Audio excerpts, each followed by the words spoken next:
Just let that sink in for a minute. Just have a think what potentially could be the problem. And I'll glue another bit, again, pretty badly over here, and just, what? What's gone on with that? It's just mad. This converted campervan is one of the worst I've ever seen. It's almost unbelievable that such poor quality workmanship can be deemed acceptable from a converter. Sometimes these poor conversions are not always easy to spot. Some of the problems can be hidden away. You don't always see the incorrect insulation that's being used that will hold moisture. Maybe the branded materials which you've been promised aren't actually present. Or possibly it might not even have any insulation at all. Believe it or not, there are many specialist built campervans that don't come with any insulation at all. Other hidden mistakes could be the wire mistakes, budged fixings, all out of sight which you're not going to see under normal conditions. Seat beds not fitted correctly, no strengthening plates, some just have penny washers. It's shocking. Just because it passes an MOT, it doesn't mean that it's safe. As I've mentioned before, just because you pay a lot of money for a campervan, it does not mean you're getting a high quality campervan. Yet when you buy cheap, you push them down to the absolute rock bottom, you drive the deal as much as you possibly can, then you truly do get exactly what you're paying for. How much do you think the works on this van cost? Let me know in the comments. It had a half paint job on the bottom half, full electrics, full gas, rock and roll bed, insulation, carpet, diesel heater, kitchen units, a hob and a sink. How much do you think all that should cost under normal conditions? This van, incredibly, you don't even have to open the door to see what a horror show it actually is. But boy, when you do, the problems instantly jump out at you. You can actually see internal problems. Externally, that's how bad it is. I'm actually lost for words that this van was accepted by the customer. Now I do know that not everybody knows what they're looking for as far as a campervan conversion is concerned, but the problems which you're going to see for this vehicle, anybody should really be able to see that this just is not right. This is really something else, and it actually looks to me that this is a 20-year-old vehicle with a 20-year-old conversion put in it 20 years ago, and it's now showing its age. But unfortunately, that isn't the case. This work was done just less than a month ago. Just looking through the window here, you can see the carpet on the headliner. Well, I don't really know how to describe it. You can see for yourself. I appreciate that carpeting the headliner isn't the easiest thing to do, but that's generally around the middle where it gets really quite tricky trying to get it over the upper cab thing. But this is on the edges where it goes into the rubber door seal. This is quite frankly just unbelievable. Like I say, it looks as though it's been there for 20 years, but it isn't. It has only just been done. But you think that's bad for carpet? Wait till we get inside. Completely mind blown, unbelievable. But as well as the internals of this van having a freshen up, the externals have also been done as well. And what better way to do it in my brand colours, the Staycation lifestyle colour at the bottom. Maybe if I do decide to get my van done, I'm not going to be using this garage. Wow, look at the state of this. I mean, I am not a paint expert by any means at all, any way, shape or form, but you can see the wonky lines. You can see overspray. It is just a complete mess. It's inside the doors, on other plastic parts of the trim. It's just quite frankly something, if you wasn't seeing these images, you wouldn't quite believe how bad it really is. Somebody's paid money to have this job done. How has the customer accepted it? The more I looked at this van, the more I laughed. It was just completely unbelievable that what I was seeing with my naked eye was actually a van that had recently been done. It really was just beyond all belief. The problems here are just so obvious, you don't even have to look for them. And staying outside and underneath, and admittedly something you're not normally going to see when you have a look at a van. You're generally only going to see this when you either have it up on a ramp, which, let's face it, probably me and you aren't going to do, or we lie under it, which we may well do at times. But look at the state of this. They drilled a hole, realised that they drilled it in the wrong place, and then had to do it again. This is where the seat bed is fitted. The rock and roll bed in the back, which can be carrying passengers. This is how this has been done. Oh my word, it has not been done properly. Unfortunately, the garage did say that this has passed its MOT. as far as that seat's concerned, but it's not being fitted as it should be with any strengthening plates. In the event of an accident, it could be quite nasty what happens to that seat. Yes, it doesn't move as far as the MOT test is concerned, so it's a tick in the box. But would it pass a crash safety test? And recently I've been speaking to 3 different MOT stations, and each of them have said that unfortunately this is a common occurrence. This happens on a regular basis. If we take a rib bed, for instance, which I've done a video on before, talking about the crash testing of these rib beds and how it actually, even though it's a rib bed and it's crash tested, it might not actually be properly crash tested, but you'll have to have a look at that video afterwards. But they were saying that remarkably, it's really common for a lot of these campervan conversions to come in and they see that these parts aren't being fitted correctly. They aren't being fitted with the strengthening plates and other items to make them safe within that vehicle. A lot of them are just bodge jobs, but as far as the MOT is concerned, it's just a tick in the box, and that really isn't very good. So what each of these have been saying, exactly the same as I've been saying, is the industry does need to be regulated. We need to be stopping what's going on at the moment. We need to be stopping these poor conversions being carried out. I don't really know how that's ever going to happen, and to be honest with you, I don't think it is. Would it stop it? I don't know. There's regulation around for fitment of gas and electrics, and some converters even ignore those regulations. Now this kind of made me laugh and really kind of concerned at the same time, and don't get me wrong, I don't think this is a common problem. I saw a Facebook post, and on this Facebook post it showed one of these sockets, and this you will normally see on the outside of a vehicle, a motorhome, a caravan, and it's normally a socket so you can have 240 volts outside whatever your vehicle is. You might be able to put your kettle on there or your microwave outside your vehicle, or just some lights or something. But this particular vehicle, which was being shown on this Facebook page, and somebody had even commented and said this isn't the first one they'd seen, they had seen others. Well, this socket was being used for a feed inside the van, feeding the 240 volts inside the van with a 3-pin plug.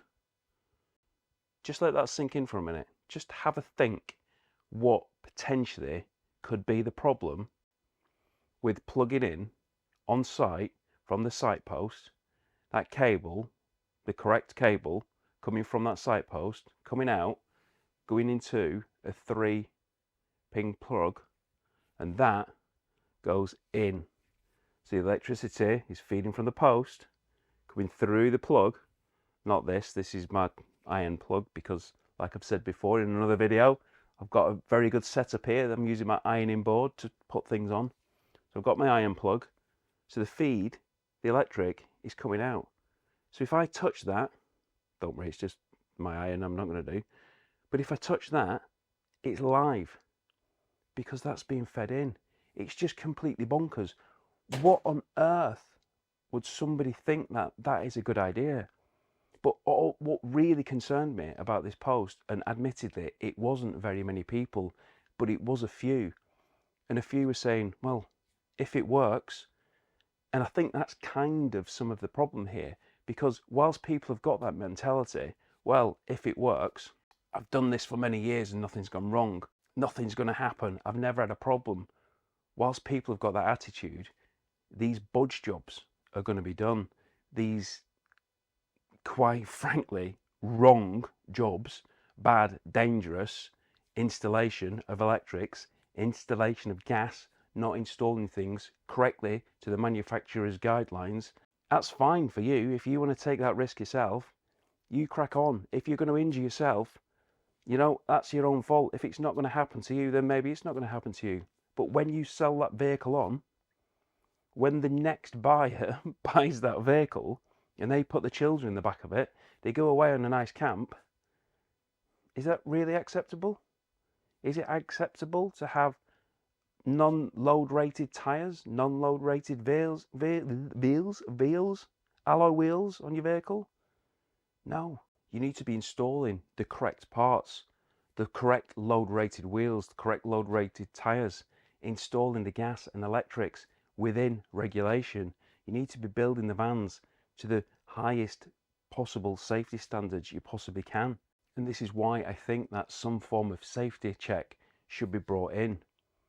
Alongside the MOT, maybe it's a requirement to have some form of habitation safety check to make sure that those gas and electrics are installed correctly. They are within the correct guidelines. Your gas hob is fitted within the manufacturer's installation guidelines, therefore within the gas regulation, because a lot of them aren't. So we need to get past all that. We need to be fitting these properly, and there needs to be checks in place so they are safe. And I know there's going to be loads of you probably battering me in the comments saying it's never happened. There isn't a problem with it. Well, the regulations are there for a reason, don't you think? The NCC are providing the NCC approved vehicles for a reason. They're wanting to make those safety standards as high as possible. Let's make sure that all the parts that are being fitted in these vehicles are certified. Yeah, it might not be for everybody, but I'm pretty sure if you've got loved ones and children and people in that vehicle, you are going to want to make sure that it is safe. So if it's going to cost another 50 quid as well as an MOT test, do you not think that's worth it? I certainly do. Don't think it's going to happen, mind you, but I think in an ideal world that would be a good thing to have. But that said, other than the bed in this vehicle, it might not actually be dangerous, but we'll come on to the gas and electrics in a moment. First of all, let's have a look at the kitchen units. These kitchen units, oh my word, you open that door and you see those, and look at the state of that.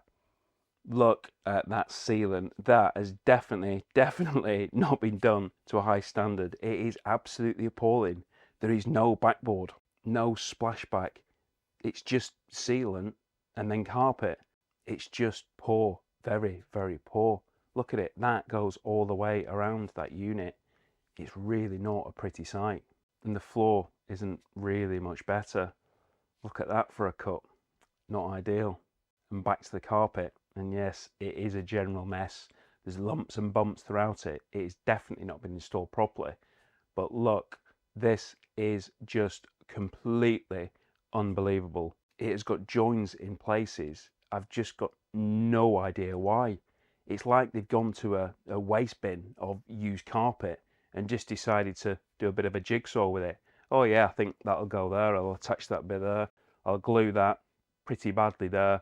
And I'll glue another bit, again, pretty badly over here, and jobs are good. And what on earth? I'm pretty sure that your carpet, although a lot of converters are now trying to get away from the carpet and they're not using much carpet in vehicles anymore, I'm pretty sure if yours does have carpet, like mine has, you don't have a join like that. The general, you've got a whole piece of carpet going up this side and a whole piece of carpet coming that side, comes across the back, and yes, there is a join at the back there, but this is joined. Just what's going on with that? It's just mad, completely mad. And around the windows themselves, there's kind of bits missing in it. It's not quite got to the edges in certain bits. It's just a really, really poor job. It isn't very good at all in any way, shape or form.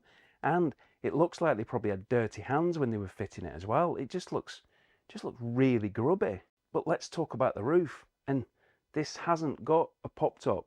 But you might laugh at this bit, because this van will have a pop top in the near future, and the owner of the van is going to go back to the same converter and have a pop top fitted. I don't really know what to say about that. It's just quite incredible, really, that they're going to go back to the same person who's done it. Just completely blows my mind. But that's when people want to spend as little money as possible. But in the meantime, whilst the owner saves up for his pop top, which again is going to be extremely cheap, they've had the carpet done and some LED lights put in there. Great, we all like a bit of LED light.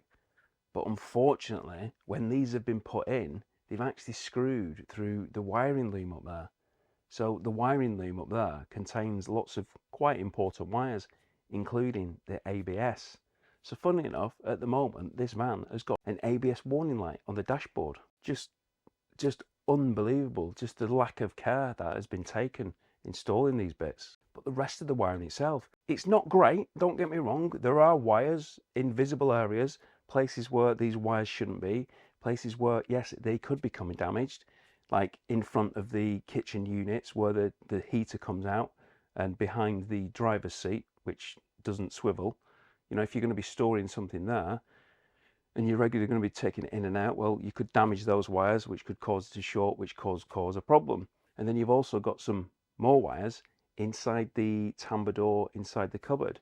So you've got the diesel heater there, you've got the 240 volt socket, you've got the 12 volt switches and things, and the wires are at the other side of them.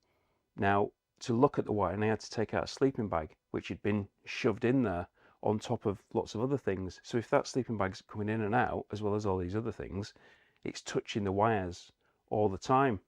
Yeah, that's not a problem. But it is if it's knocking these wires, because you could knock them, you could loosen the connections could come out, the wires could end up shorting.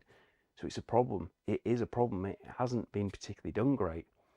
And as well as that, under the bonnet, the feed from the starter battery to go into the charger to charge the laser battery, the cable seems to have an appropriate sizing. It is fused. I didn't actually check the fuse size, but the problem with this is the wire has got a snick in it, which could potentially catch a part of the chassis, and obviously it could short it. So that is something which needs seen to. Now, gas wise, and there's no units actually above the gas hob, so that isn't going to be a problem. They're not going to be falling foul with the regulation there. And the gas is actually in a locker. It's in a metal gas locker, which does appear to be vented.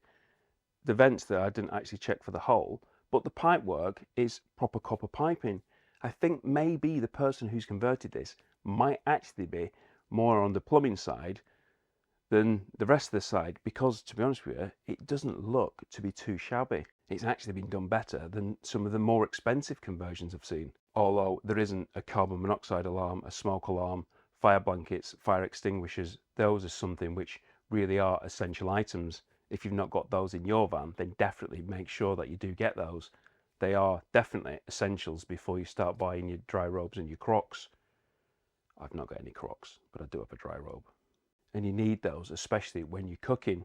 It's got a gas hob. It's also got a diesel heater, and this isn't one of the more expensive European certified brands of diesel heater. This is one of the cheaper variety, but this is a cheap van which has been done on a budget. He didn't want to spend the earth, didn't want to spend an absolute fortune. But even if you're not going to spend a fortune, surely you should be spending it and making sure that you've got a proper job, you've got a safe job. That seat certainly needs looking at, needs to be done properly, needs to make sure if it's involved in an accident, it's not just going to rip up the chassis and the occupants injure themselves. It needs to be able to serve its purpose. It needs to be able to be safe. It doesn't matter what you spend on a van. You could have a £5,000 van or a £150,000 van. It's irrelevant. It doesn't matter. It's what suits your budget, what suits your requirements. We can all go to the same beaches, we can all go to the same forest, the same woodland, the same moors, but it is important to know exactly what we're paying for, exactly what we're getting for our money. I've said many times before that a luxury, a platinum, a top of the range, the best spec vehicle isn't necessarily what it's being advertised as. Don't pay more than you have to. The NEC show starts next week, and there's going to be Volkswagen Transporters there, starting at around, I think, just over £50,000 at the last show.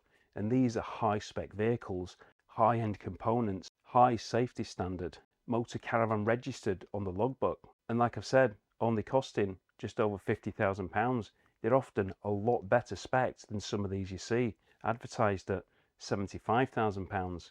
Just make sure that you do your homework properly. Look carefully, and I do explain more in this video here. And if you want to see what I'm going on about as far as crash testing your beds, then you can have a look at that video here. Thanks for watching. I hope to see you soon.